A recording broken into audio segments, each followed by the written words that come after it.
ኣብ ትግራይ ዝተጀመረ ምህለላ ኣዝዩ ብጣዕሚ ኣዘራራቢ እዩ ግን ከዓ ትክክል እዩ ኣብ ናይ ሎም ማዓንቲ ጉዳይ ካብ ንሪኦም ሓደ ትሕዝቶ ይኸውን እቲ ምህለላሲ ብኸመይ ይኸውን ዘለዎ ንምንታይ ኣምላኽ ዘይተሓወሶ ጸሎትና ዝብል ሰብ ናይ በሐቅ ማለት እዩ ካብቲ ናይ ቅድሚ ሕጂ ነበረ ተሓሳስባ ልውጥ ብዝበለ መልክዑ ናብ ከምዚ ዓይነት ኩነታት ኣትዮ ኣሎ ኣድላይ እዩ ሰዓቱ ኢለ ዝሓስብ ዝሓለፈ እዋን እውን ተዛሪበ ነይረ ማለት እዩ ካብ ጸሎት ወፃኢ ካሊ ናይቶም ጸሎት ናይቶም ቅዱሳን ተሰሚዑ እምበር ፈጣሪ ካብዙሲ ካሊ ዝግበር ነገር የለን ነይረ እንደን ሃፐን ይገብራሎ ግን ኣዝዩ ብጣዕሚ ዝገርምን ዝሕዝንን ፍጻመታት ኣሎ ማለት እዩ ምስኡ ተታሒዙ نقتل ناي برجين حبدو لوبيست زخونة إلياس جرازاليس بهالجرازاليس وي سامثينغ بعينة خام عينة شوم زلوا مالتيو أب واشنطن دي سي لوبيست زخونة نب أديس أبابا أتينيروم ساعتهم زنبر خونتات كم زي تقاطعت لقاء بجنبر برجين حمدو مرحتي سامثينغ قبيلو مالتيو تقالي حل زقداي نزقداي زي مبلس زهاو سبات هالو كتريهم يخون مالتيو أركتات يكادلو يبهرالو تمالون زينا حبير لكم نيرا مالتيو حجون أب كينيا يجبر كم زول يو أبدو أفريقيا زي كونس أب كينيا يجبر كم زول يو زحبر زول مالتيو انتخونا جن in the meantime كا وقونا له يقولوا له بعد هيلا دبيت أبزو أبكرمنا تطوق بلاي كأنا نيبل بفلاي كأم بس حيلتات فانو زت جلس بهار زلو نجارات كم أون بمنجستي إثيوبيان بناتو أكلاتنا بيلو مالتي تريور لهم زي سريحنا زي قعيتنا لنا خندي أكلت إيت لنا جلزو رزرباتات بمول أمنا حاجة خمس خليهم بفلاي كأمالتي عبتكراي زلونا humanitarian aid وكأنا يسوي حاجة زجبرو تكالات بمول بجاخاتكم زخوينات زي تتقابلوا تزي كوين جن زمس زلنا جرب تعمل أزي مسجايو دركي الله عبتكراي بهالله مزي تتحيزو زخونات هتزي اللي بعد كركبن مفتاح كركبن بأوجو اتسب صريحين خبل عند حركوين كوجت أو قبل كم زلوس أو عيتي جبر الله مالتيو مزيت تحيز تزربة زربة ونحيز لكم بس الله مالتيو بتقل الله قال سي داوي تفري كقوانا وظفتنا سبات داوي تفري من مخانو بزحت سبات كزارو جميرو مالو كابزي وص بزبلنا ملكوعها بزحت مالتيو نتوم دقف تقدفسي كمزيس نمنتاخم تقبرونا نمنتاخم كل تجزي سلسة تجزي نزهز بتبدل وزبل مل اختزلهم آلات برجين حمدو خا الله مالتي بتمسسال نمنا لهم عند فيديو حيزوكم كل مسجارين نز channel دي حدش تقولكم سبسكرايب بمقبار جمرو خبلكم يزيد اللي مالتيو سبسكرايب غيركم نز channel كتجمرو إيه زت تبابع ويل بتعامل أزي صبو دس بحالي حجها نابر إيتوتات كنسجرينا رأيت يا خن بقولكم تحدث كيدان مريم توا أيو هاي للدبيت كتر اللي تنسلو خوينات الزارب كن فوق اللي بلنان حزبنا بسنك تسب سدد كوينو متصوعينا كوينات لعنا قليلي مالتن تايو كوينات كاب حزبنا زت محري يلن نبرت أفيو بزح مسوعة تخفيليو كاب حلوف تمكرو زي مهاروجن قدفون دوبلو لنا كم زي عينة سي انت عينة فخور يزبل رأيتو له تحدث كيدان مريم حاوي مالتيو تخكلي يلو له مالتيو توماس موغوس مالتيو واو you said that incredible quotation birds of the same feather flock together حبيرهم يبرو زبل كاسي أقرمني قبل توماس موغوس مالتيو حساب قليس الله يو تردادين هلا مالتي يقني اللي تومي حاوي عوت أصفاو سلام شدن صبغ صراحيو قصل له لايك غير له مالتيو قصل لي مالتي نامنا لهم عند فيديو بتماسسال خنت أزيوم فلي زولت حس تصل زلو حيزكم كسجري let's go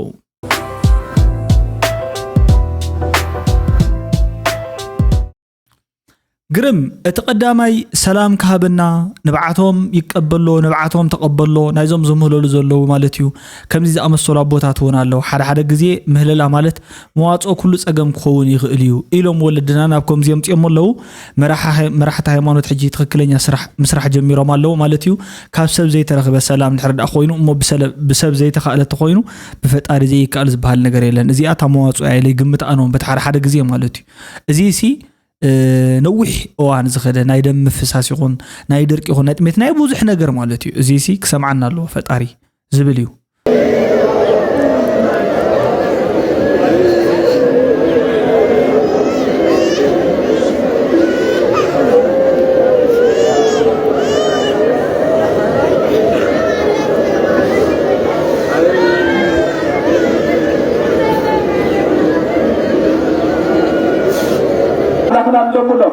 لمنا فتاوت بخلو عطينا بخلا تعرفت خنا الله تعالى خجلنا عطينا بنينا حسو علينا بنينا بكتر حسو الله أملاكنا فتارنا ودبنا إيه دلو منو نودا كلنا أملاك فتارنا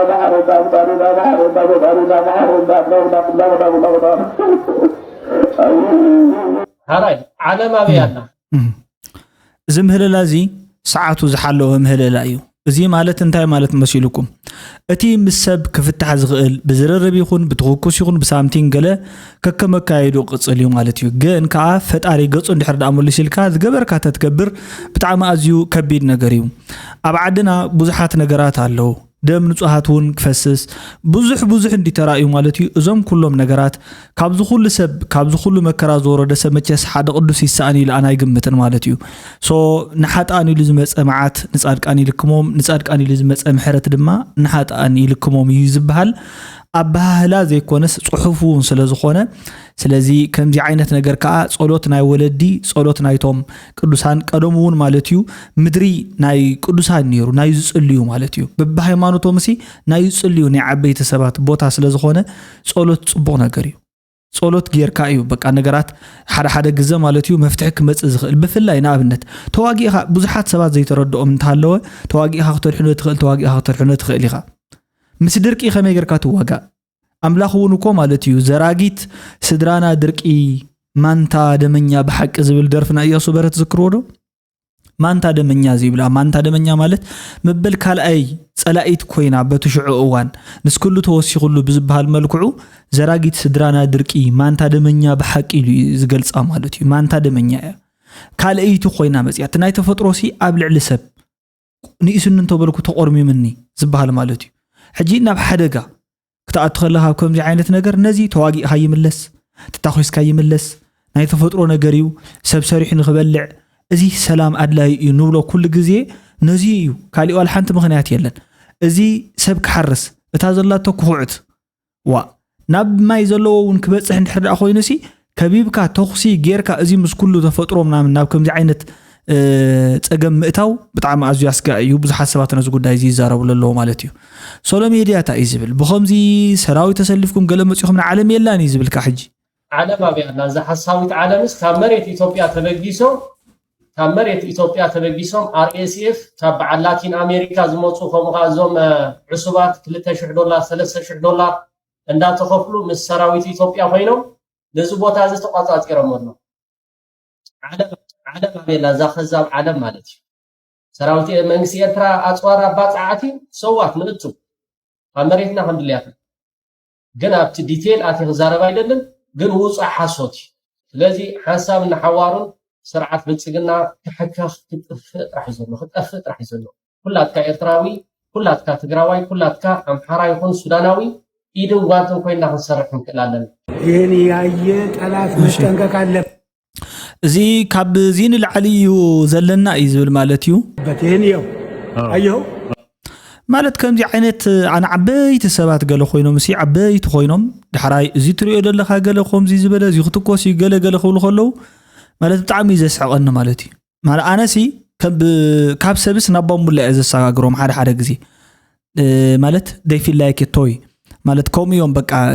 ስሙዕኒ ወይ ኮሚዮም ስምዒታቶም ንባዕሉ ኮሚዮም እንታይ ዝብል ዘሎ ሕጂ እዚ ከምዚ ጥይት ተሳኢን ነይሩ ኮይኑ ኣብ መዋጊ ከምዚ ስለ ዘይነበረ ድዩ ማለት እዩ ተሓድሽ ነገር ዝመጽ ዘሎ I don't know ከምዚ ዝበሉ ዓበይቲ ሰባት ኢልካ ሕጂ እዚ ኣምባሳደር ድና ሙፍቲ እዩ ዓብይ ሰብኣይ ማለት እዩ ክንገለ ዝኾን ሰብኣይ ማለት ብናይ ዓለም ለኸ ተቐባልነት ብብዙሕ ጽልዋን ምፍጣር ናይ ዲፕሎማሲ ቢሮታት ኣብ ምክሕጓሕ ገለ ብዙሕ ሰርሕ እዩ እዚ ትሪኦ ኣለኻ ከምዚ ሒዝና ንመጸለና ገለ ምንም ሓድሽ ነገር ኣይኮነ እሕና ካሊና ነውጋዕ ዘለና ጸገም ኣሎ ሽግር ኣሎ ፕሮብሌም ኣሎ እሱሲ ክፍታሕ እዩ ዘለዎ እዩ ማለት በብቅደም ሰዓቦም እዮም ከዓ ሌየር ንህዎም ናይቶም ጸገማት ማለት ብደንብ ንዘስተውዕሎም ሰዓቤኖም ነውሕ እዩ ዝኸውን ጥሜት ስደት መቁሰልቲ መከራ ሕማም ብዚኣቶም ተደሪቡ ስእነት እንዳተወሰኹም ተኸይዱ ዘይመፍረያይነት ከዓ ተተወሲኽዎም ዋላ ኢቨን ትንሽት ለይ ዝርካቡ ከፍሪ ዝኽእል ዋላ ብጀርድን ዋላ ብገለተ ዘየፍርዩ ኣብዚ እቲ ፕሮብሌም ክመጽእ ዝኽእል ስለዚ ይጸገም እዚ ተደራቢ ማንታ ደመኛ ኮይኑሲ ነዚ ህዝቢ ከጽንቶ ከይክእል መንታን ካልእ መፍትሕ ክመጽእ ኣሎ እዚኣቶም ታኒካ ሰሪሕ ገለ በቃ ሰኢሉ ከምዚ ራእዩ ከምዚ ገይሩ ክመጽእ እዩ ገለ ይብል I don't know مالت كمزي بتعمي وردو أميلا يقمت نيرك يوردو من تكورو ما يتغل نعطي زي العجرة زيتري اللي خادخات فابريكاتات كمزي قرنا نصرح لنا قلق يزبل أو يتترفرف كليب ما شلا الزرائز مصلو زل تايفليت أنا تصخي كم أحد جزيكو رايون نسيكم عاوزين أمنت كريكم كلكم مساك حكوي بزحات ساعات إن مزارو زلوا نتقول دايزي إزيجن رايومت مسارحتات قال نزي إزارو ولا زلوا مالتي I don't know حد جزي مدن قوي كقول قبالي لها قدفو بقى أسئلة مالت حلفنا يوم كنا خمس ولا سبعة هاي الرفاينة عم باخ سراويت بي بقبو خبابي علاوي وكفيتو الله بحيلتها كعايق إيش مدالله بسلام حشكات بهاي التلمين بالليل حزي حقوم الله أبغون سراويتنا تطون بالهية زوم كومز زولو صبقات يوم مالتيو مورال كتحز يخول يوم جن كأحجون كابتن عيد سايزي فلي زري إزروا ولا حنت نجار يقولون مخنياتو نتنو زلنا مفتح كوينو زركب نجار يكونن حدا من أسيات نزل قد عايزي أطبيقو ميزارو ولا يوم فانو قال بقال كده جملكم إيه سبحان جو زرقة جسيو أنا بعلي دو ويلز حتيته يملكه ميز بحالو نايفانو أكلت حتيته زوج أهو 1.2 مليون سراويت لنا يقول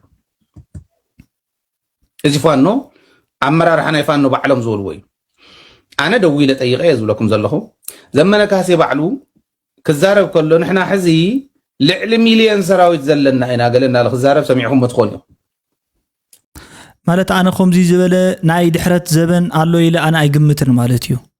بقى خمزي زبالة بقى أنا يمود أتاكزي أتحساس واخود زخولو له زبن قالو إلى كقمت أيكل مفلايكا كان بعل هايل زول سبات كره خلخو بحصيرو قطر ما ترى يقبرنا بس قد هايزي نسخات ولا لخا حدا نتخلت مليون تبلا لخا كندا مليون حزم زهز بخند أيو بيمانو يبدي هاد قط مور لخا تكتيكال يو نتايو كم كتجور خمس لخا وانا يفلت إنجنسي أنت خوينون 220 مليون حدا مليون زعم زعقلت ولا لخا بقطر ديو بقطر تخوينو كوم التي تقصير أيو داني تهز بقى بتغلى لتني أفريقيا زبسي تواجئن وعلو قال بقى بوزح نجر نحلف زخله صويل زوالد تولد سعسعيت مولاد قال يلو بابا وناس تخون خالي لقر يلنا عاوز يدقاتها له حدا تخلت مليون يبلد كابيتال يقطر زوله فابريكات يقطر زوله المسلو سبي يقطر زوله زي أمس كما وتو قاتل زغول سباتي ببزحي جنا رؤسو ببزحي إذا أمن زوله نوعلون كم إيه أمينو كم مجمريون كم زعينت إمنة تارلو إم حدا تخلت يخونو حدا تشمون تخونو حدا تشعت يخونو عارفهم زي تزحر سي صبون يرو تزي كوين جن كم موت نسبة يدحنون منم ولا حنتي زجبرو ونجار كله أيكلن إذا حفتنا سمعيا هايلة تقال هالتجراسي حزب تجراسي ما بيكسدت أنا حزب التاريخ كم فتوس عشوائي تبقى قال مثله زمان في السودان تسديك نيري أنا أمر هذه في السودان سدت اللي فرقنا تكون أكثر السودان بزلوا جونسيك سدت اللي خلي إذا لكم زلوا أتجري بتعمي كمان تلا اللي حدا قادر تلا عليه إذا بلعت تقول لهم الفوتات أو خلي كاوي هوني كاويتات زوا مرا تجري سلام بساف من كاويتات اللي يكيرن. I have been speaking to several stakeholders in Tigray. مبزحات يقبضوا ميو زبلهم سبات على تجري يركبوا نتزاربكم يتأنيهم. And their message to me is very simple. التمسيج ويكات ملغتها بتعم قليل نجري. That as of today, 148 Kabelas have not seen a drop of rain.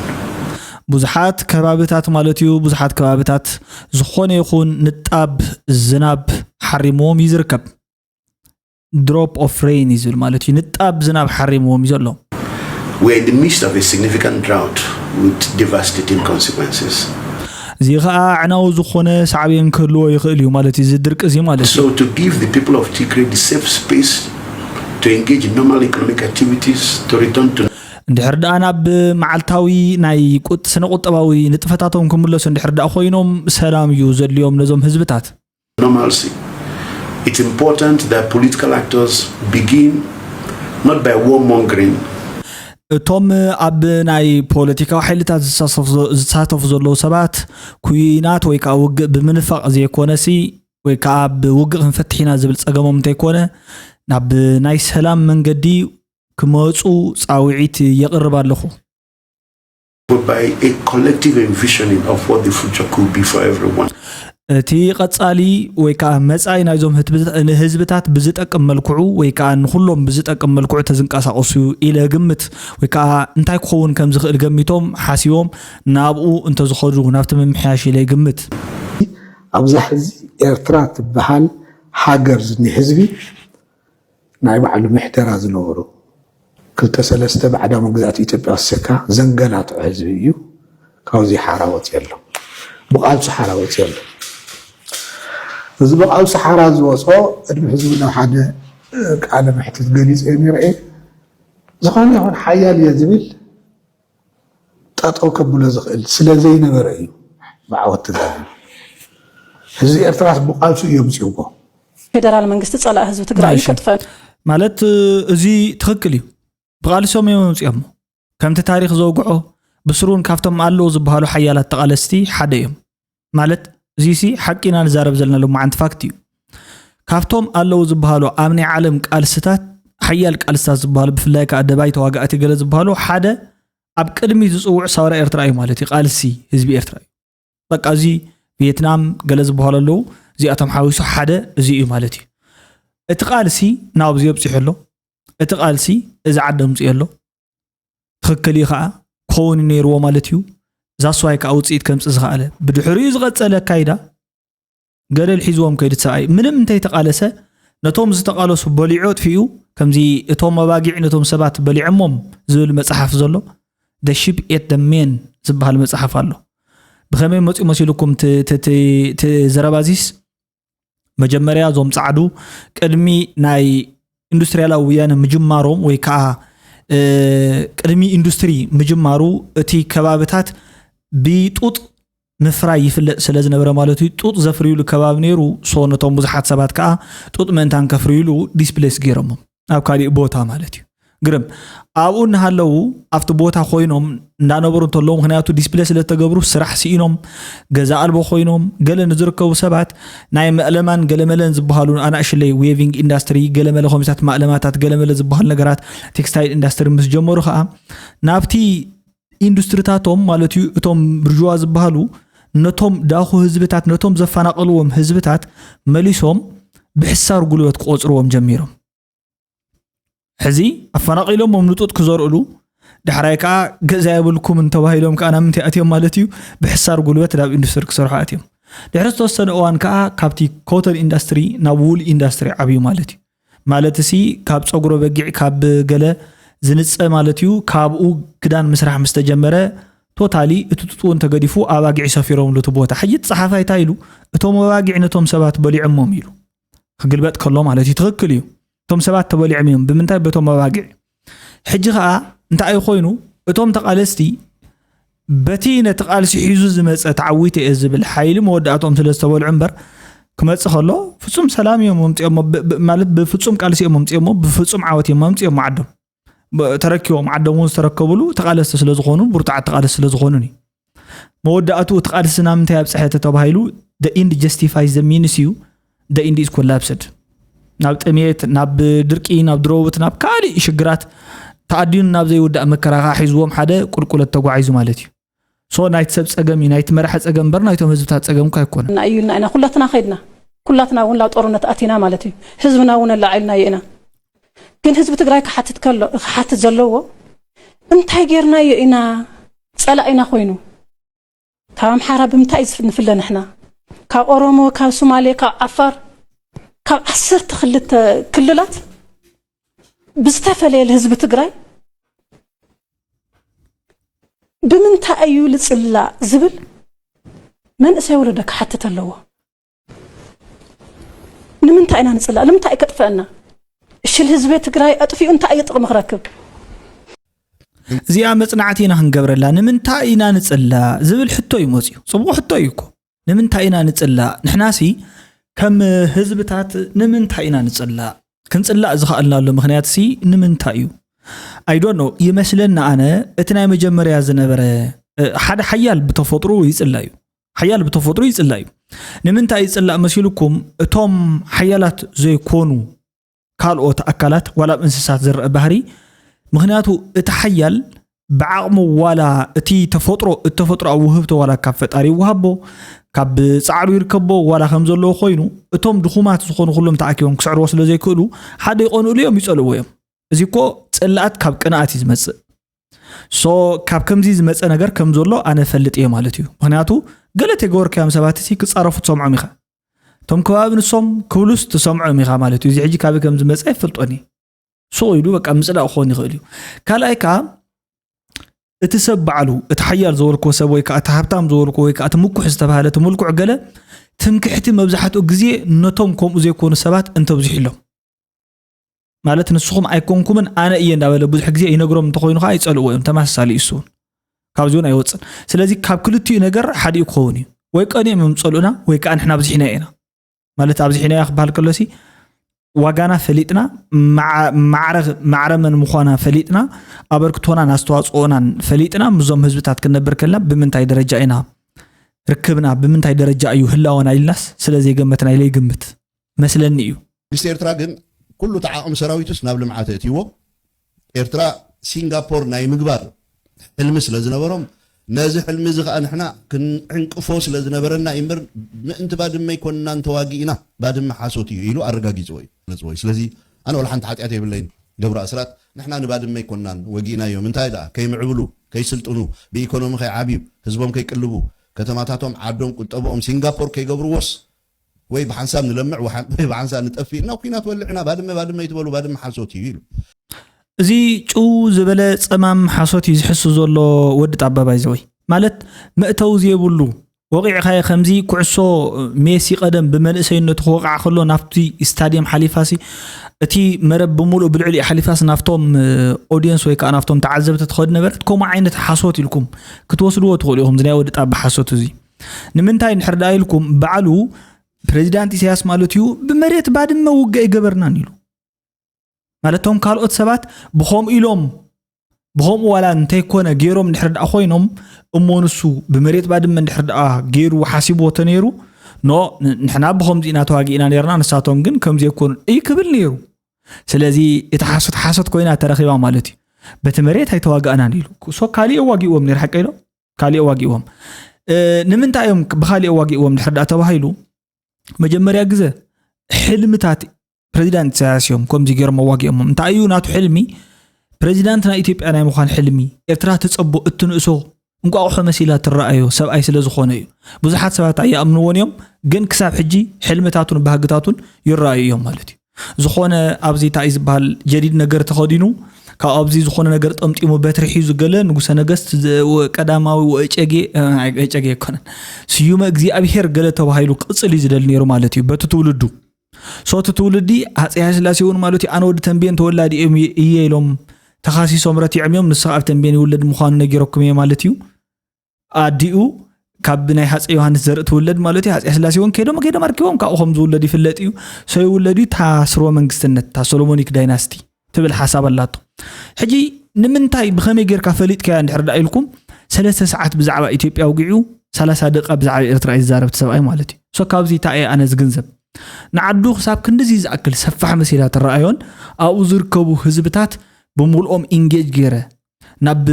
ፖለቲካል ኣክቲቪቲ ናብ ኢኮኖሚክ ኣክቲቪቲ እትዮም ዓውድታት ኢኮኖሚ ዝርግሐ ኣማዕቢለ ማለት እዩ ዘለኒ ባሕሪ ፀጋታት ተፈጥሮ ገለ ተጠቂመ ነቲ ዓደይ ክልውጣ እተይሉ ይኽእል እዩ እኳ ደኣስ ከም ዝመስለኒ ማለት እዩ ቶም ምዕራባውያን ይኹኑ ካልኦት ከባቢታት ካብታ ናይ ወያነ ብልዕሊ ዝገበሩሉ ፀቕጥን ታይዝባል ማዕቀብን ወፃ ማለት እዩ እታ ብውሽጢ ዓዲ ክስራሕ ዝኽእል ዘይነቶም ካልኦት ዓድታት ዝተዋህበ ነፃነት ንዑ ውህብ እዩ ነይሩ ንሓቂ ንምዝረብ በቃ እዚኣ እታ ሓቂ ሶ ንስኹም ዓይነት ባህጋ ይነብሮን ንስኻ ትሕሱ ዘለኻ እምበር ከምኡ ስለዚ የብሉ እዩ ንሱን ብፆቱ ንሱ ጀነራል ሳሞራ ጀነራል ዮሃንስ መንጋ ጀነራል ጻድቃን ጌታቸው ረዳ ኩሎም ቶም ኣወደለው ኣብቲ ደቡብ ዝበሃል ኣብ ኢትዮጵያ ዓሪዶም ተሓቢኦም ዘለው ኣንጻር ህዝቢ ትግራይን ኣንጻር ህዝቢ ኤርትራን ክልተ በላሕቲ ካራ ዝጥቀሙ ዘለው ናይ ዘመንና ኣንጻር ህዝቢ ትግራይን ህዝቢ ኤርትራን ኩና ሕጂ እዚ ንወቀሳ ኣምፂኦ እምበር ኣይተ ጌታቸው ረዳሲ ኣብቲ ዝሓለፈ ቃልስታት ገለ ማለት እዩ ክሳብ ክንዱ ዝኣክል ኣድማዕ ተራ ከም ዘይነበሮን ኣፍሉጦ ከም ዘይነበሮን ይባእሩ ዝዛረብ ማለት እዩ ካብዚ ከዓ ገዲፍዎ ዝኸደ ማለት እዩ ንሓየሎም ኣርኣያ ከዓ ገዲፍዎ ኣብቲ ማእኸል ምንታይ ሙት ስለ ዝኾነ ኣብዚ ከምዚ ዓይነት ባህግታት ብፍላይ ከዓ ምስ ምምስራት ሃገር ኤርትራ ተታሒዙ ማለት እዩ ኣዝዩ ኮምፕሊኬትድ ዝኾነ ናይ ባዕሉ ምትሓዝ ዘሎ ናይ ታሪክ ክፍተት ስለ ዝነበረ እዩ ሓዲኦም ገለገሊኦም ኖ ኣብዚ እያ ክትቅፅል ዘለዋ ጥራሕ ዘይኮነሲ እቲ ትሕዝቶታታን تعدين بتقلل خطر أخلا مور كابن بينا تخونسي مسيتي بأحد قص زلوا إلهم يوم ما قوتي أمنيرهم قال إمكان نو كد قص لي بلان زول أمنيرهم حج قال إيساب نزي نابتولد دي أوسيدو توم تولد بوزي سلازنور نابزول أوسيدو نو قلبات يخوينو تاريخ قلبات يخوينو ناب النت بريزيدنت إسحاس مالتي أب تجري توليدو بندابون بنداقل مولي النابزي كولد كبقع خلو بندادو إن سامتينغ كبقع خلو نت تجراين نت نزبل نجر مأنتان كوجوزازيون divide and conquer زبحال principle مأنتان قد كمن نيجي نوين حيز خير كله أتي كابويزورو على ماش جبر ميكائيل زتولد قدامي منستر نبر ملزينا وخامالتيو أو ندادي خخوينو خبقع خلو نابزينو وينو غوسي يقدفو سو أنا بعلامة ديم تماقيلهم ويس فيلو مالتيو وقع ميم نابزي حشكا تباهيلهم اسكا قمتو سيريسلي مالتي خرق خلو زخون اميزينغ زخون نغير يزوص كونسبايرسي غايكون سيرش غير كورا اي وتداليكم مالتي ود عد خولان ود تግራይኒዩ ፕራይም ሚኒስተር መለስ እቲ ቃ ማለትዩ ትውልዱ ቆጭርኩም ዳውን ራይዎ ማለትዩ ወድ ተንቢየንን ወድ አገውን ወድ መራኸብት ዝየብሎ ንምንታይ አም ተቃያይሮም ከሆም ገይሮም ለተዓዲ አይዶን ምናልባት ይኖሮም ይሆን ሐሳብ ወይፍት በረኻተሎ ስማ አንዶ ኮምዚ ገርና ዶ ንስራሕ ገለ ተዋሂሎም ኮኑ ይኽእሉ ወይ ድማ አጋጣሚ ኮውን ይኽእል አይፍለጥን እዚ ሓሶት ይነር በሓፂር ስለዚ ቀደም ኢለ ዝነገርኩም ማለትዩ ገራሶሊስ ሓደ ነገር ዑደት ይገር ዘሎ ማለትዩ ፋክት ፋይንዲንግ ይዝብል ማለትዩ ዘሎ ሓቂ አባይታ ዘሎ ኩውንነት ከራጋግጽ እዩ ብድሕሪኡ እውን ማለትዩ ምስ ሓደ ናይ ሲኒየር ዩኤስ ገቨርንመንት ወይ ከዓ ላዕለዎት ናይ ዩናይትድ ስቴትስ መንግስታት ማለትዩ ሰብመዚ አብኡ ከራኸቡ ሰበስልጣናት ማለትዩ አብኡ ከራኽብ ከም ዝኽእል እዩ መምህር ውፊ በየነገሩ እግዚአብሔር ተዛሪቡ ዘሎ ስለዚ early August 2026 ማለትዩ ቀደም ኢሉ ኣብ መጀመርያታት ነሐሰ ወርሒ 2026 ዑደት ገይሩ ከም ዝነበረ እዩ ዝዛረብ ዘሎ ነዚ ጆርጆ ድራር መልሰለኒ ይዝብል እዚ ብዙሓት እዮም በዓል እዚ ቲቦር ናጊ ገለገለ ዝባሉ 80 ዝኸፍልዎ ዝነበሩ ሎቢስት ንሱ ይናብን ገለመለን ኮኔክት ገይርዎም ኣብ አሜሪካ ሎቢ ክገብረሎም ኢሎም ዝሓሰብዎ ትኬትኩም ማልያኹም ቀይሩ ኣነ ናብ ዓቢ ኢትኩም ድሕሪብኩም ከራኽበኩም ኸለ ኢሎም ኢዶም ኣረኪቦም ናልካ በቃ ገንዘብ ከፊሎሞ ኣብ አዲስ አበባ ናይ ሓንቲ 2-3 መዓልቲ ሸይሸይ ኣቢልዎም ማለት እዩ that's it ኣብ ዋሽንግተን ምስ 2 ሰባት ሰላም ኣቢልዎም ተጉዳይ ታምዕራፍ ትውዳል እዛ ትግበር ዘላ ፊልሚ ተወሳኺ 100,000 ንከዋፅሞ ንትመጽእ ዘላ ዓመት ባጀቶም ንመሸፈኒ ትግበር ዘላ ፊልሚ ሎቢስት ይታመንጎም ዘሎ ንዓመታ ኣብ ገለ እዋን ኣብን ተጸኒሑ ማለት እዩ ወይ እውን ኣብ ገለ ወላ ኣብ ጅቡቲ ወሲዱ ይገለ ሰላም ከባህሎም እዩ ስሊ ወላ ኣብ ኬንያ ወሲዱ ምስ ኬንያ ከዋሃዶም ይገለ ክገብረሎም እዩ እንደን ታ ፊልም ትቕጽል ማለት እዩ እቶም ተዋሳእቲ ድማ ይረብሑ ሰዓት ገረም ቶም ተዋሳእቲ ድማ እዚኣ ተረብሖም ይዝሎ ማለት እዩ ጆርጆ ነዚኣቶም ከም ተዋሳእቲ ይዝወስዶም ማለት እዩ ነቶም ፊልሚ ኢሉ ዝቕጽላ ማለት እዩ ካልእ እንታይ ኣላ ኮይና እሞ ዓለም ብምልኣ ብጠቕላላ ከምዛ ትሪኣ ፊልሚ እያ ግን ፓርት ናይቲ ፊልሚ እዚ ሲን እዚ እንድሕር ዳ ኮይኑ most probably ዝኾነ ነገር ከምጽ ይኽእል እዩ ወይ ከዓ ዝኾነ ነገር ስክልውጥ ይኽእል እዩ ኢልካ ኢኻ ተኣምን ዝግባእ ولا بحماق دي خصلو بنيجاتيف دي خصلو اي بصبوق دي خصلو اي فلتن جن سينيو بارت نايت فيلمي علم بملئت عباي فيلم انت خويناسي this is the scene of the movie so ምንም حدش ነገር ይብሉን ተበለጽቲ ይብሎም ዲቁ ታዮም ግን ዞም ተበለጽቲ ደገ ዘለኹም እቲ መንግስቲ ዝገብሮ ስነ ሐሳብ ጽቦት ትብሉ ከኸይድ ለውጥ ኸውና ለው ጽቦት ትብሉ ጥርነፍ አቢልኩም ዘይተኸዱ ስለምታይ ባ ታዘላ ስነ ሐሳብ ኣብ አዘይ ትገብሩ ስለምታይ كسرحكم كم زي كنت فلتيهم تملسكم عدة في تمثيلكم نتا صدر بسحكم تمسوا نتهزب دخنت كتمبروسي كندي عمركم شاكين ها دس ولكم مستطاعت ستيكم داخلكم نتي مستط ساعه صري ماي ساعه مولو معالتي ماي زينغو كوانت مسالنا يلون እግዚአብሔር አምላክ ዝምህለል ሰሪሕ ይበልዕ ዲጋጊሩ ይበልዕ ሞተራቲው አጋሽ ባርካ ተሰራህታ ዝራ ኸያ ገርሰትሲ ንሁሉ ህዝብ ኤርትራ ተመግቢያ ናዓ ኸይተሰራህ ኳ በንዚን ናፍታን ሲዩን እንዳበለ አሜሪካ خلكيلاتنا እንዳበለን ህዝብ ሸፊጡ ንተሳ ዕድሚውን ዝተረፈት ቋንቋናት ዕድሚ ብጋር ተኸሊሉ ዝኸደላ ዓድ እንዳገበረ ከም ዝኽትገብሮ ከለኹም ሲ ተበለጽ ይኹም ናይ ሓቂ በተ ህዝብ ትብለጽ ለኹም ባል ዘርሰናይ ወላቶም ኮለት መርሰያት ኣብ ዝደገ ዘለኹም ቀይሕን ጽቡቕን እንዳበላዕኩም ስነት ዝብላዕ ዘይብሉ ህዝብ ጽቡቕ አለ እንዳበልኩም ክትነብሩ ከለኹም ዋ አምላኽ ሰማይ ይፍረድኩም እንዴት ትጭኩኑ ህዝብ አግምባ حراي ማለት ጭካነ ካበይ ዝመፀ መሲልካ ሓንቲ ሰበይቲ ኣብ ማሕበር ውዒላ መፅያ ማሕበር ዝወዓለ ከዓ ፅጉብ እዩ ሓመቐ ፀበቐሲ በሊዑ ፀብቕ እዩ ዝመፅእ ሕጂ ቶም ደቃሲ ዝኾነ ምዳርና ባገለ ሃብና ኢሎማስ ሎማዓንቲ እውን ይጠምየኩም እዩ ሎማዓንቲ እውን ጠምይኩም ኢላቶም ሕጂ ታ ሰበይቲ ኣብ ማሕበር ስለ ዝወዓለት እዩ ቶም ቆልዑ ከዓ ጠሚዎም ስለ ዝወዓለ እቲ ማሕበር ስለ ዘይወዓሉ ተፈላላይ ንሱ እዩ ሕጂ እኮ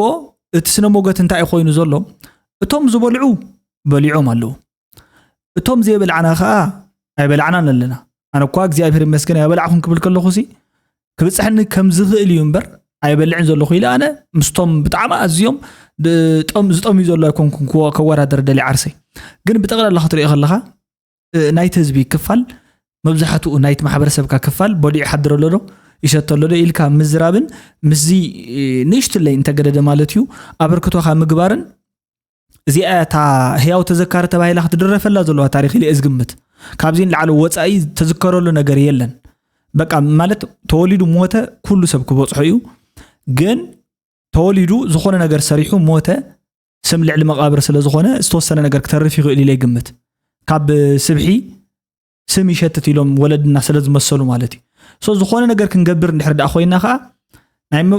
ናይ መጀመርያ ክንገብሮ ክህልወና ዘለዎ ነገር እንታይ እዩ ቅንዕና ክህልወና ክእል ኣሎ ቅንዕና ክበሃል ከሎ እንታይ ማለት እዩ እቲ ዘሎ ከም ዘለዎ ንዛረብ ዓይነት ሰባት ክንከውን ክንክእል ኣለና ብርግፅ ምስጢር ዝኾነ ኩሉ ነገር ኣቃልሑ ሲልኩም ተዛረቡ ማለት ኣይኮነን ከምዚ ክብል ከለኹ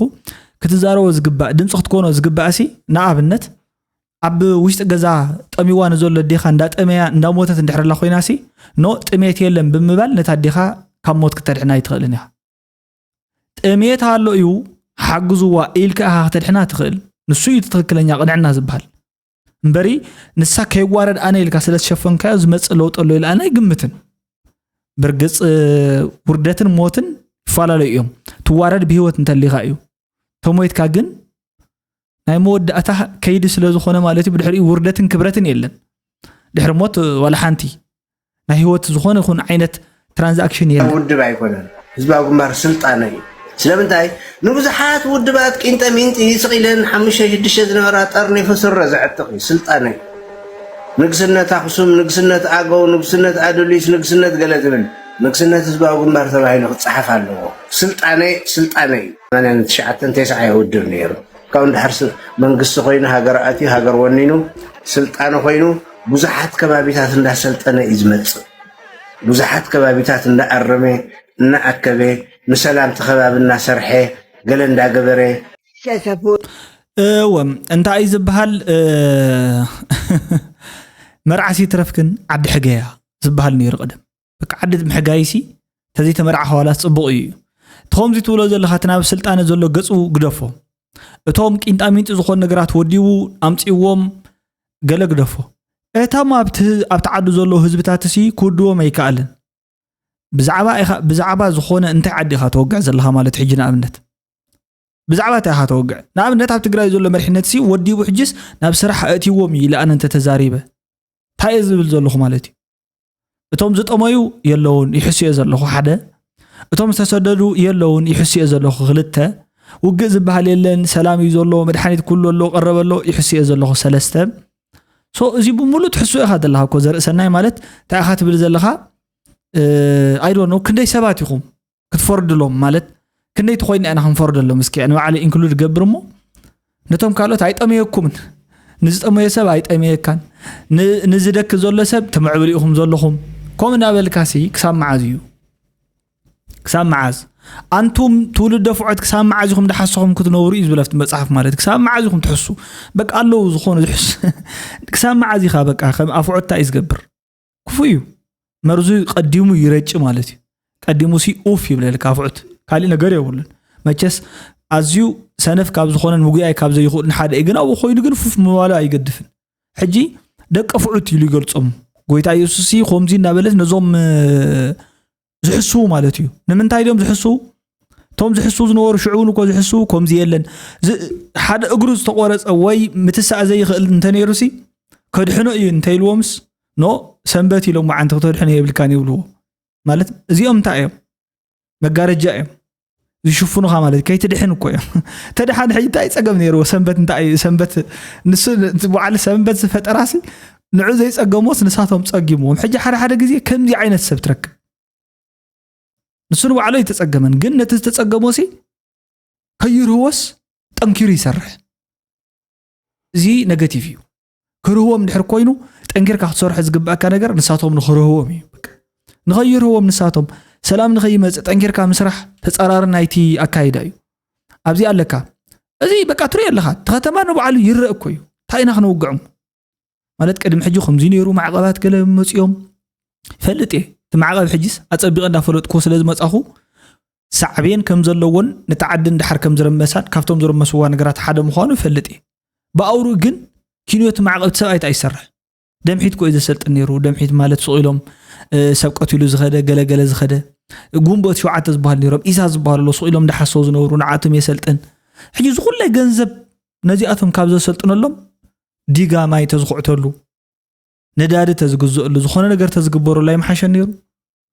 እዚ ስናይ በሐቂ ነውሕ ዓመታት ነው ዓለም መስመርጎም ይምበር ምንም ተፈሪ ነገር የለ ሕጂ መብዛሕቶም ሰባት እንታይ ይብሉ ጉዳይ እዚ ክዛረብ ከለኹስ ንኤርትራስ ብጣዕሚ ሃጸዳ ኢሎም ሓደ ብዛዕባ ጾልኦ ሰብ ኣይትዛረብን ኢኻ ማለት ሓወዩ ብዛዕባ ዘይትብሎ ሰብ ዝኾነ ይኹን ዓይነት ቃል ኣይትዛረብን ኢኻ ይምልከተካኒ ይምልከተኒ ብዛዕባ ቶሎት ኮይንካ ግን ስለሰምዖ ዘለኹ ኢናብነት ዲቁ ዛረቦ ዘሎሲ ይሰምዖ ኣለኹ በቃ ይሰምዖ ኣለኹ ቋንቋ ትግርኛ ይሰምዖ ኣለኹ ተጠሚኒ ዝበለ ባኒ ዝበለ ሕጂ ሰምዒ ማለት ስለሰምዖ ኣለኹ ከመይ ገር ክሓልፎ ክእል ኣይተሓልፎን ኢኻ ኣለዋ ትሪኦን ኣለኹም ብዓረብያ ይደፍእ ከምዚ ይብል ገለ እዚ እኮ ዘሎ እዩ ንቡር እኮ እዩ ንዕብየት ገለ ንዕብየት ክንደይ ዓመት እዩ ዘድሊ ኣብቲ ናትና ዝነበረ ጠርዚ በፂሕናሉ ዝነበርና ዘመናትን ህሞታትን እኳ ዘይነበረት ቻይና ብድሕሬና መፅያሲ ንዓለም በቃ حيت ኮይና አላ ማለት ታይሞ ይዘረባሉ ክንዲ ዓመታት እዞም ዓመታት እዚኣቶም ቀሊል እዮም ዕድመ ሓደ ጎበዝ ዕድመ ክልተ ጎበዝ ተመንጢሉ ኢሉ ዮሐንስ ተካቡ ዕድመ ጎበዝ ዕድመ ክልተ ጎበዝ ቆይ ስብልዓ ዘሎ ከመይ ኢላ ኣና ሶክ ትብል ዕድመ ክልተ ጎበዝ ይወሰዳላታ ሓደ ይልጉም ግን እድለኛ ኣዲን ሕዋትን ኣሜሪካ ኮፋት ቢሉ እገዳኒ ኣሜሪካ ብለክ እገዳን ተዝህልዋ ኣዲን ሕዋትን ዘይቆስልዎም ግን كم يكونن ግን ዕድለኛ ሙሉቅ ግን ኣብ መጨረሻ ግን እንታይ ረኺቡ ሕማቅ ህዝቢ ወዲ ሕማቅ ንመን ይሰርሕ ነቲ ወዲ ጅግና ይሰርሓሉ በል ዘኹላ ሰብ ኣነ ክዓቢ ከለኹ ወዲ 16 ከለኹ ድምፂ ሓፋሽ ሰሚዖም ናብድኸዱ ነይሮም ሕጂ ከዓ ራይዋ እገዳዶ ወያነዶ ገለዶ እንዳበሉ ክሳብ ሕጂ ኩሉ ነገር ኢሎም እንደ ማሕበር أزم ودأت هذا هيوتكم كتكفلوا تقربكم علىهم نحن خا زليكم كن حجزكم ينايبل نابي حق جنابي يخجرفهم دلنا تمن أسي زر أزي أفليت يا هيوتكم كتكفلوا إلنا تمن أسي تقربكم علىهم نحن خا خن حجزكم دلواتينا الشيء انتين مجوارين هيت خمسة خجورو ببي كوينم يوم كابينا بأم كود وتقالسي وده حجكو تسحتت عم تأيتفوتسي من دبلو مجمريا تسحتت ناي كايدا سحتت يقطيمكم برجينا حمودو ناي كايدا سحتت يقطيموم بقى بتقلالا مالتي مجمريا انا انت زخون نابنت انا انت زخون ناي برجينا حمودو مرحي مجمريا زغبرو دخ نغركم اتوم اوصا زلهم بمولهم ابالات برجينا حمودو زخونو كلهم حفاتهم كوني يخسرحني ربي ايكونومي مالتي لمنتاي مسيلكم كنا قانقوم انتان مالتي سو ني عالم زلو زخون يخون ندحري نقدمي غلزري بمولو بايكونومي كحزونيره كم يوم جيرهم يا إسرائيليين يكونوا كالوتهم كم داغور يوم مصيام أوكي حدا ذات طبيب زي حجيب تعمل زيادة صبوت النجارية تخيل أي تختايا حيالات نقوحات زخونوا من أسيات بمولهم نابك أدميت ناموس أخيرهم بك أسوال كان موقع متصرف قال زي كونسي استراتيجيك بزخونة من قدي تي زت مهرة نتزيت مهرة نردوا بخلوا بفاينانشال يكون بتمرتي ببقعات بفلتات كلهم بلحت غينهم كوف نخبلو مقبار زي مقبار عامتات كوستديو اوف كورس ديزاين غير كها توسدو مالتي تمبل سالساي زلو كن نحن حساب ان يموداتان مسايك قال الزغل حيل لخفوليو زخيل سب كابت رياليتي وات زي كونسي نت رياليتي بمطماتيو نابنت مليم ساعتهم كقال الزغل انت تباهيلو اب تግራይ كقالو زخولو انصر غدف كقالو زخولو أنت أروح حتون وعلى إيفن كقالوا سوزخول سبات يوم سبرجينا حمودو كقالوا سوزخول ስለዚህ አንጻር መንግስቲ ኤርትራ ቃልሱ ዝኽእሉ ክልቲኦም ንክልተ ዕላማ እዩ ዝኾን ዘሎ ወይ አንጻር ተዓዲኦም ዝቃለሱ ዘለዉ ወይ አንጻር ስርዓቱን ቃለሱ ይኽእሉ እዮም ስለዚ ይፍለጥ ምዚኣቶም ዳይኮቶሚ ማለት እዚ ፕሮብሌም ክፈጥረልካ ይኽእል ማለት ያ ማእኸል ክትሓወሰካ ይኽእል ከም ስትራቴጂ እዚ ኦፕሽናል ተዘይ ኮይኑ እዚ ፕላን ምናምን እዩ ኤቢሲ ኣይኮነን ካብዚ ክወፃሉ ሶ ኣብዚ ጥፋኣት ኣሎ ማለት ሕጂ ንኽትሞቱ ተዳሊኹም ኢኹም ህይወትኩም ንኽትከፍሉ ገለገለ ህይወቶም ኣብ ክንዲ ምንም ከፊሎም ሕጂ እዞም መናእሰያት እዚኣቶም ሓቂ ንምዝራብ እዞም መናእሰያት እዚኣቶም ህይወቶም ንኽከፍሉ ድልዋት ዋላ እኳ ተኾኑ ግን ክመፅእ ንዝኽእል ለውጢ ርግፀኛታት ዘይኮኑ ሲ ከመይ ኢሎም ህይወቶም ክከፍሉ ዝኽእሉ ርግፀኛ ኮይኖም ሲ እንታይ እዩ ክመፅእ ዝኽእል ክፈልጡ ክኽእል ኣለዎም ኣነ ዝግምቶ ማለት እዩ ተዘይፈልጡ ኮይኖም ኖ ወይ ኣየድልዮም ንዓና ዘለና ዘሎ ሕጂ እንታይ ገብሬ ኦሬዲ ኣባይታይኩም ወሪድኩም ዘለኹም ንስኻትኩም ተቐሪብኩም ኣለኹም ህይወትኩም ክትከፍሉ ተቐሪብኩም ኣለኹም ንሕና ከዓ ክንሕግዘኩም እቲ ዝግባእ ከነማልእ ቁርባት ኢና ግዜ ክወስድ ይኽእል ግን ቁርባት ኢና ቤት ምኽሪ እውን ንዓኻትኩም እዩ ዝሰርሕ መራሕትኩም እውን ንዓኻትኩም እዮም ዝሰርሑ ክትሓትዎም መሰልኩም ማንም ሰብ ተዋማይ ንኤርትራ ዝሸጣ ንኤርትራ ሕሊፉ ዝህባ የለን ኣይንርስዕኒና ሸይጣን ሃይለ ሰላሰ ዝገበሮ ወዲ ደርጊ መንግስቱ ዝገበሮ ኩሎም ዝገበሩ ኣይንርስዕኒና ነቨር ርዲካ ሕጂ ስኻ ክንዲ ኩናት ገለት ትጅምሩ ንኢትዮጵያ ደስ ኢልኩም ሕብርኻ ቀይርካ ናብ ኢትዮጵያ ሃገርካ ኺደልና ንሕና ተዋምቲ ኤርትራውን ኢና መንፈስ ኤርትራውን ሒዝና ኸነ ኤርትሪያ ፎር ኤርትሪያንስ ዳበልና ክንቃለስ ኢና ኣቡን ዳዊት ኣቦይ ተፈሪ ኣብ ሱዳን ከሎ ዓብ እጃም ኣብ ቃልሲ ዘበርከተ ብገንዘቡ ብንብረቱ ሕሰቡ እዚ ዘይበሃል ሓገዝ ዝገበረ ከም በዓል ኢሳያስ ኣፈወርቂ ኮነ ኩሎም መራሕቲ ናይ ሻዕብያ ዝምስክርዎ ሓቂ ፈልጥዎ በዲኡ እውን ማለት እዩ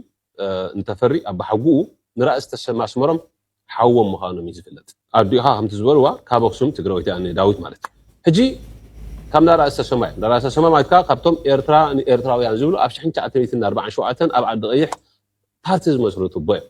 እዚኣቶም ግን ከመይ ገይሮም ከፀልምዎ ፈቲኖም ረይዎ ኣብ ክንዲ ብሓሳቡ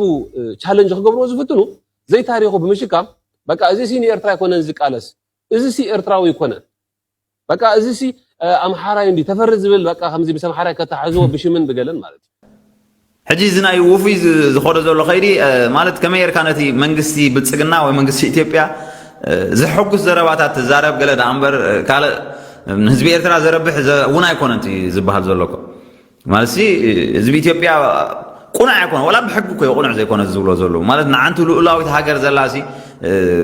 ጉዳይ ባሕሪ ዒልካ ዓሰብናትና ይገለ እናበልካ ምዝራብ እዚ ቁኑዕ ኣይኮነ ወላ ብሕጊ ናይ ዓለም ኢና ንብል ዘለና ኢትዮጵያ ቀይሕ ባሕሪ ክትጥቀመሉ ትኽእል እያ ከምዚ ልክዕ ኣብ ጅቡቲ ትጥቀመሉ ዘላ ዓሰብ ክትጥቀመሉ ትኽእል እያ ልክዕ ከምዚ ኣብ ካልእ ትጥቀመሉ ዘላ ማለት እዩ ነዚ ክኸውን ድሕሪ ኮይኑ ከዓ ኣብ ኤርትራ ዘሎ መንግስቲ እቲ ስርዓት ህግደፍ ዝበሃል ጥራሕ እዩ ክእለ ዘለዎ ኤርትራውያንስ ንፀንት ኢና ዘለና ማለት ኢትዮጵያውያን ከጥፉና እንድሕር ደልዮም ወላ ዝኽኢሎም ተዝርኢና ድሕሪ ግዜ ምጠፋእና ማለት ከም ዘለና ሲ በቃ ንጠፊና እኮ ዘለና ፍርቂ ህዝቢ ኤርትራ ጎዲሉ ዘሎ ሰዓት ናይ ገሊኦም ሰባት ብጣዕሚ እንዲ ድፍረቶም ዝገርመካ ስርዓት ብልፅግና ናይ ባሕሪ ዋንነት ክሓትት ከሎ ኣበይ ነርኩም ኢኹም እንታይ ተጠቒምካ ትፈልጥ ብዛዕባ እዚ ክትዛረብ እዚ ናይ ባርነት ኣተሓሳስባ ኢሎም ክገልፅዎ ከለዉ ሶሻል ሚድያ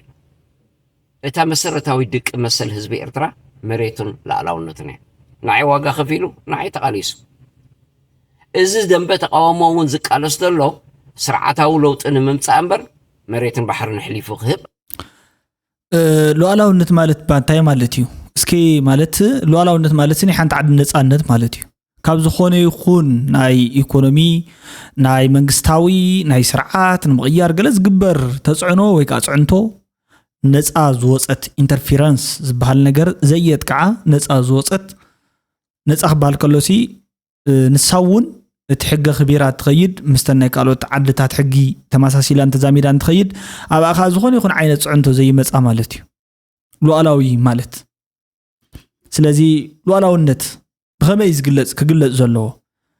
مجمريا بحبار زنور حزبتات አለው ንስንሳቶም ተዋሂዶም እንተሰማሚዑምን ሓንት ዓድኹ መስረቱ ይደልዩ እዞም ዝነብሩ ህዝብታት ነቲ ዝነብሩሉ ዝነብሩ ከባቢ ይጥርርዎሞ ወሰን ይረክብ ዶብ ይረክብ ማለት እዩ ይሕንጸጽ እቶም ውሽጥ ዝነብሩ ህዝብታት ከዓ መንግስቲ መስረቱ እቲ ዝመስረትዎ መንግስቲ ከዓ ነቶም ህዝብታት ድሕነቶምን ነቲ ዝተጠረረ ዶብን ይኽብር እዚኦም እዮም ሰለስቲኦም ኤሌመንትስ ኦፍ ስቴት ዝበሃሉ ናይ ሓንቲ ዓድስ ባእታታት ዝበሃሉ ማለት እዩ ካብዚኣቶም ሓደ ተጎዲሉ ዋጋ ያብሉን እቲ መንግስቲ ነቶም ህዝብታትን ነቲ ዶብን ክሕሉ እዩ ተፈጢሩ እቶም ህዝብታት ኣብታ ተኸሊላ ዘላ ዶብ ሓባር ነውሕ እዋን ዝነብሩ ህዝብታት እዮም እቲ ዓዲ ከዓ ንዓኣቶም ሽሻያን ሪሶርስ እንዳውፀት ትምግቦም ንሳቶም ከዓ ንዓ ይሕልውዋ ነዚኣቶም ንኽልቲኦም ተሓባቢሩ ዝኽድ ከዓ መንግስቲ ዝበሃል ኣካል እዩ ማለት እዩ ሕጂ እቲ ሉዓላውነት ከምዚ ተኾይኑ እዩ ዝኽበር ሉዓላውነት ዝበሃል ነቲ ፍቃድ ዝተዋሃቦ መንግስቲ ወይ ከዓ ኦቶሪቲ ዝተዋሃቦ መንግስቲ ክመርሖ ከሎን ነቲ ስርዓት ክለማመደሉ ከሎን ወይ ከዓ ኤክሰርሳይዝ ገብሮ ከሎን ይምበር ንሱ ዓቕም ስለ ዘሎ ፓወር ነይርዎ ፍቃድ ዘይተዋሃቦ መንግስቲ እናቀጥቀጠ ነቶም ህዝብታት የመሓድሮም እንተሎሞ ቶም ህዝብታት ተጨፍሊቆም መውፅእ ስለሰኣኑ ናይ ግድን ኣብ ኣይነብሩ ስለ ዘለዎ ሲ ሉዓላዊት የተዓዲ ማለት ኣይኮነን ብኣውርኡ ብናይ ውሽጢ ዓዲ ሉዓላዊት እያ ብኻሊ ዓዲ መፅያ ተደፈረትን ግን በትናይ ውሽጢ ዓዲ መንግስቲ ግን ተደፊራ እያ ማለት ሶት ሓደ ግዜ ሉዓላውነት ገለ ክንብል ከለና ቶም ኣምራት ትርጉሞም ምስ ናብራ ወዲ ሰብን ምስ ድሕንነትን ምስ ሴፍቲን ምስ ሴኩሪቲን ዝተተሓዘ ምዃኑን ምስ ውሕስነት ናይ ሰባት መሰል ተተሓይዙውን ክረአ ዝግብኦ ነገር ምዃኑ እዩ እምበር ስቑኢሉ ሉዓላዊ ማለት ንመንግስተ ሰማያት ተባሂላ ተፈልያ ዝተቐመጠ ዝኾነት መሬት ከም ዘይኮነት ክንሓስብ ክንክእል ኣለና ኣእምሮ እንተሎ እዚ ሓሲብካ ክትቅፅል ክትክእል ኣለካ ዝብል ኣተሓሳስባ እዩ ዘለኒ ወለ ሉዓላዊነት ኣይፅላእን እዩ ግን ዳጨቆነ እንድሕር ዳ ኮይኑ ስለዚ ጨቆነካ ተሰዲድካ ወፂኻ ኣለኻ ስለዚ ብዛዕባ እቲ ዝጭቁን ዘሎ መንግስቲ ትክክል ኢኻ ክትዛረብ እዚ እንድሕር ዳ ከተወግዶ ኮይንካ ከዓ ኢንተርቪን ክትገብር ኢኻ ማለት እዩ ኣብ ማእኸለሲ ወይ ምስ ካልኦት ሓይልታት ክትኣቱ ኢኻ ዝኾነ ነገር ክትገብር ኢኻ ሞንታይ ዳ ክትገብር ዳ ከመይ ጌርካ ዳ ክትወግዶ ዳ መወገዱ ምክንያት እኮ ካልእ የብሉን ነትጭቁን ዘሎ ሰብ ክትወርዶ ኢኻ እዚ ከዓ ሕጋዊ መንገዲ ክትክተል ኢኻ ማለት ሕጊ እንድሕር ዳ እንተ ነይሩ በቲ ሕጊ መሰረት ኢኻ ትቀፅዖ ሶ ናብ ሕጊ ንክተምፅኦን ናብ ፍትሒ ንክተረክቦ ነሰብ እዚ ትኸዶ ዘለኻ ከይዲ ቃልሲ እዩ ዝበሃል ሶ ከምዚኦም ዝገብሩ ዘለዉ ብርጌድ ንሓመዱ ተመስገን ከምዚ እዩ ክትርድኦም ዝግብእ ካይለ እዩ ዝግምት ማለት እዩ ናይ ሎሚ ዓንቲ ቪድዮ ነዚ ዝመስል ክሳብ መወዳእታ መደብ ተኸታተልኩም ኣብ መወዳእታ ሃናፃ ርእይቶ ገዲፍኩም ስለ ትኸዱ ከዓ ብጣዕሚ ገይረ ዝመስግን ማለት እዩ ይቀኒየለይ ክብለኩም እየ ዝደሊ ቴንክ ዩ ማች indeed ብጣዕሚ ይቀኒየለይ ክብረት ይሃበለይ ሉኣም ቀን ኾነልኩም ይምነ ፀፅቡቕ ይስምዐና good light نحن حضرت حواتي ما نستوي